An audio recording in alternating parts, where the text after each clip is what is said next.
From onboarding new hires to running payroll to managing insurance and employee benefits, human resources can get really overwhelming really quickly.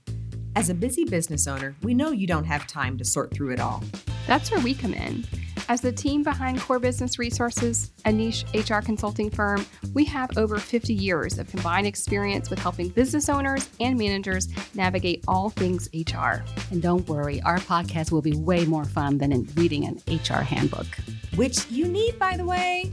On this podcast, we'll answer questions about all things HR, like, is my business too small to offer insurance to my team? Or is it time to bring my staff back into the office? Or do I really have to worry about diversity? I'm Aaliyah, the CEO and founder of Core Business Resources, or CBR HR. I'm Megan, lead HR consultant for CBR. And I'm Liz, CBR's HR and Insurance and Benefits Specialist. And together, we're your human resource. How are you today? Doing good. Guys, I'm excited. I'm really excited because today we're going to talk about a few of my favorite things. Oh, okay. Well, at least one of them. And it's going to be the I-9. Oh, it's one of my favorite things. I-9. Well, listen. Okay. Maybe I'm stretching it a little bit. Maybe it's not really my favorite thing, but it's what we have to do on a daily basis. We have to process I-9s or help make sure that our companies process I-9s to ensure that their teams of people are able to work legally in the United States. It's kind of important. Yeah. So that's why I love that Julie Andrews Sound of Music song, and just kind of makes me think about the I-9. I'm joking, obviously. But hey, it's all fun. But I thought if we can at least kind of just get the gold juices flowing a little bit, let's just have a few trivia questions just to get our brains just warmed up and ready to go for this podcast today. What do you think? Sounds great. Sounds good. Okay. All right. So I have 3 questions. So I'm going to keep it light. First question. Now, it's multiple choice. So you have 4 options. Okay. So first question is and keep your answer to yourself, and then I will let you reveal your answer. Okay. I got it. How many days do you have to complete the I-9 for your new hire? Your options are A, 5 days, B is within the first 3 days, C is 10 days, or D, 7 days. A, B, C, or D? B. Specifically business days, actually. Oh, yes. It's the first 3 business days you have to complete your I-9. Okay. Number 2, if 2 companies have common ownership and an employee transfers from one company to another, I'm getting in the weeds here, do you have to reprocess their I-9 once that employee moves to the other company? A is yes, B is no. B. That is right. We know this. We had to deal with this recently with an employee, and we know for sure that you do not have to reprocess their I-9 if they move over from one company to another. So yes, the answer is no, as long as there's common ownership between both companies. Yes. All right. 3, does the employee, your new hire, have to sign the I-9 on A, their first day, B, 2 weeks before, or C, within 1 week of starting? Is it A, B, or C? A. Yes, the employee has to sign by their first day of employment. Thanks, guys. You guys are on it. Like, I would think you guys are HR consultants or something. I was ready for really hard questions. Yes, well, easy for you, but maybe let's see what our audience thinks. That's true. I have received several email alerts and updates about this I-9 form. So anything tied to the federal government and the words compliance and penalties mixed with it can widen any HR personnel or employer's eyes. For sure. Absolutely. So Aaliyah, can you let the listeners know what is the purpose of the I-9 form? Sure, Liz. I'd be happy to. The I-9 is a tool to verify your new hire's identity and confirm their eligibility to work for your company. All businesses in the United States must complete a Form I-9 to hire and onboard a new employee. Additionally, the new hire must present their proof that they are eligible to work in the United States. And this proof must come from the USCIS's list of approved I-9 documents. Now, I have to admit that the entire HR industry, and no one more than me, was thrilled and overjoyed when the United States Citizenship and Immigration Services, or more lovingly called the USCIS, announced on July 21st that there would be an updated Form I-9 and that, hallelujah, employers that are in good standing with them and those that use E-Verify may continue to virtually inspect the I-9 supporting documents beyond August 1st.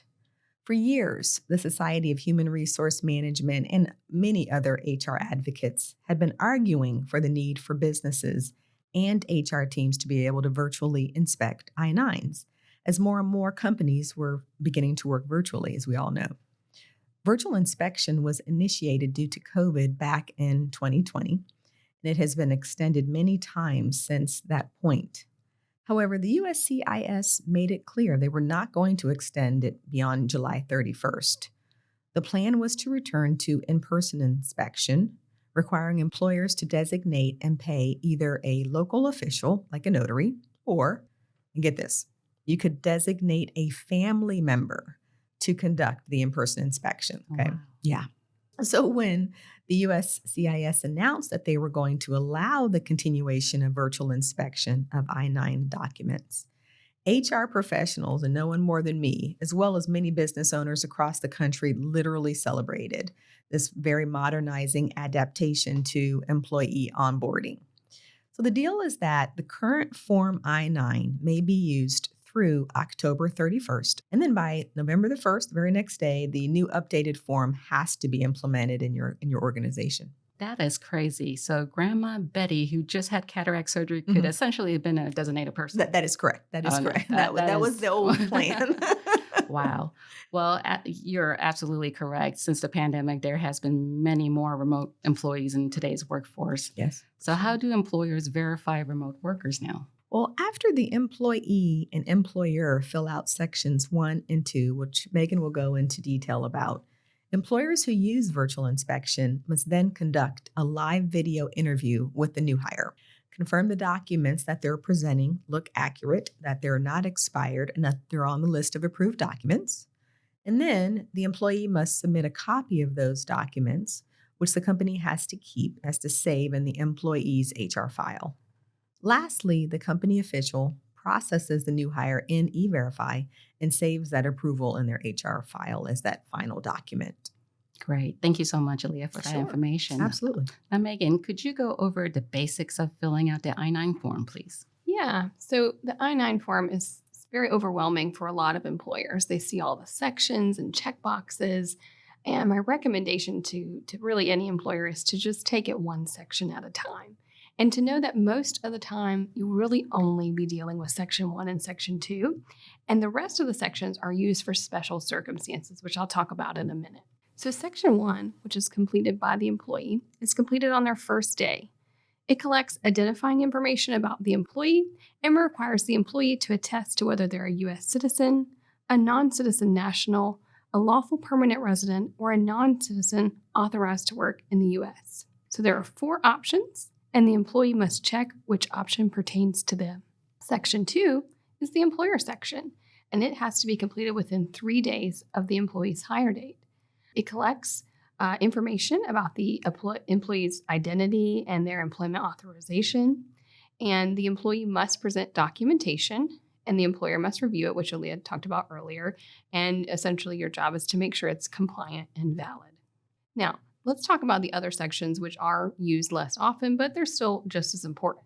So if a new hire uses a preparer or a translator to assist them in completing Section 1, then you'll complete Supplement A.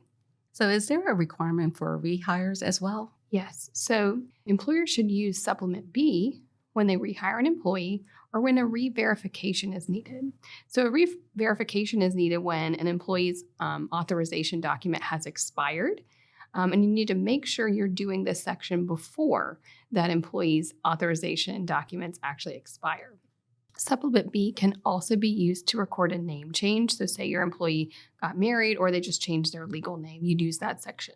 Now, let's talk a little bit about the employer's responsibility in keeping these documents. So an employer must maintain an I-9 for as long as the individual works for the company, and then for the required retention period after the termination of an employee. And that's either 3 years after the date of hire or 1 year after the date that the employment ended, whichever is later. So what are the penalties for I-9 violations? Yeah, so employers must make I-9 forms available for inspection upon request of the DHS, the U.S. Department of Justice, or the U.S. Department of Labor. Employers that don't complete and retain I-9 forms in the proper manner can face civil money penalties and in some cases criminal penalties, according to DHS. So ultimately, if all of this makes you feel nervous or you know yourself and you know you feel scattered during onboardings a lot, I really recommend that you just take a moment before you meet with that employee to refresh your brain on the I-9 each time.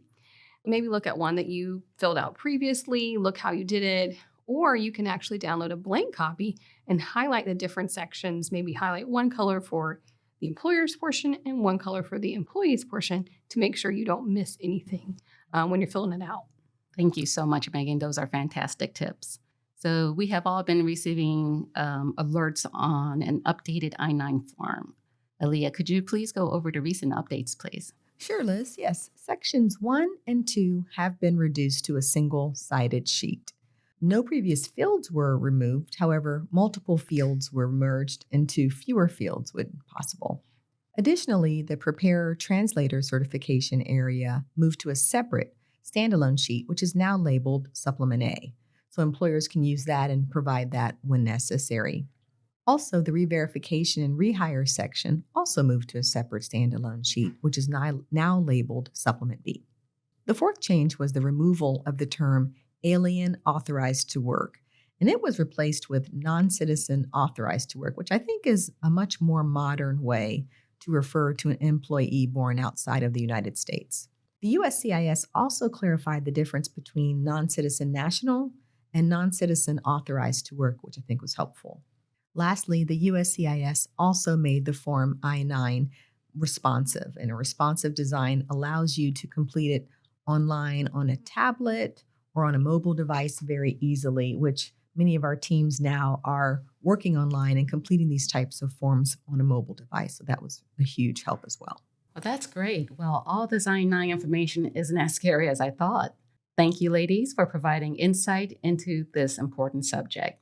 So listeners, if you like what you hear, the CBR HR team is planning on having a monthly podcast filled with other beneficial tips and details on HR-related subject matters. Please stay tuned and remember to like or follow us on Instagram, Facebook, and LinkedIn at Core Business Resources. Thank you so much for listening to Your Human Resource. If you need more hands-on support from our team, visit cbrhr.com and fill out our contact form. If you enjoyed this podcast, don't forget to subscribe to the show on Apple, Spotify, or YouTube. We'll see you in the next episode.